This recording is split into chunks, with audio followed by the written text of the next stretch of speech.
নারী কখনো কথা দিয়ে কথা রাখতে পারে না, কারণ নারী একজনকে স্বপ্ন দেখায় আর একজনের সাথে ঘর বাঁধে। এটা আমাদের সমাজে নতুন কিছু না, অনেক আগে থেকে এই জিনিসগুলো হয়ে আসছে।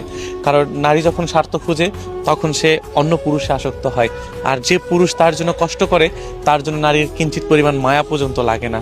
এটা আমাদের সমাজে হয়তোবা অনেক আগে থেকে এই জিনিসগুলো হয়ে আসছে, কিন্তু আসলে এটাই সত্য যে আমরা যতই ভালোবাসার পিছিয়ে ছুটি না কেন, পুরুষ ভালোবাসা মানুষের জন্য যতই কষ্ট করুক না কেন, যদি ওই নারী স্বার্থপর হয় তাহলে ওই পুরুষ ওই নারীকে কোনো দিনও পাবে না।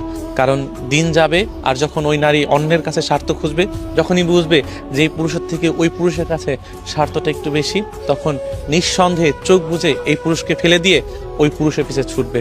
এটাই নারী। কারণ নারী কথা দিয়ে কথা খেলাপ অনেকবারই করেছে। কারণ নারী কথার পিছে ছোটে না, নারী শুধু তার স্বার্থের পিছে ছোটে। হয়তোবা এটা দেখলে অনেক মানুষ বলতে পারে যে নারী, সব নারী এক না। আমি আসলে সব নারীকেও বলতে চাচ্ছি না, কিন্তু অধিকাংশ নারী এই জিনিসটাই ঘটে। কারণ ভালোবাসা মানুষ থাকাকালীনও সে অন্যের জন্য, অন্য কারোর কাছে যাওয়ার জন্য স্বার্থ খোঁজে। কারণ যখনই স্বার্থ দেখে তখনই সে অন্য পুরুষকে আপন করে নেয়। এমন সমাজে অনেক পুরুষ আছে যে ঠকে গিয়েছে একমাত্র নারীর স্বার্থের কারণে। কারণ তাদের ভালোবাসা সত্যি, সংসার করবে এটাও সত্যি, সারাটা জীবন একসাথে থাকবে এটাও কথা দিয়েছে, কিন্তু দিন শেষে ওই নারী স্বার্থের কারণে অন্য পুরুষের হয়ে গিয়েছে।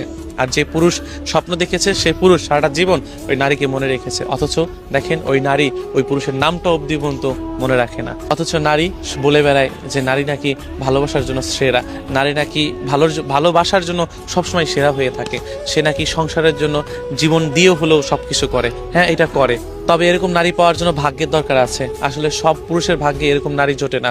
আর আমরা যখনই ভালোবাসা মানুষের জন্য আফসোস করি, তখনই আমাদের কাছে ওই সব নারী জোটে যে নারীগুলো স্বার্থের জন্য অন্যের পিছে ছোটে।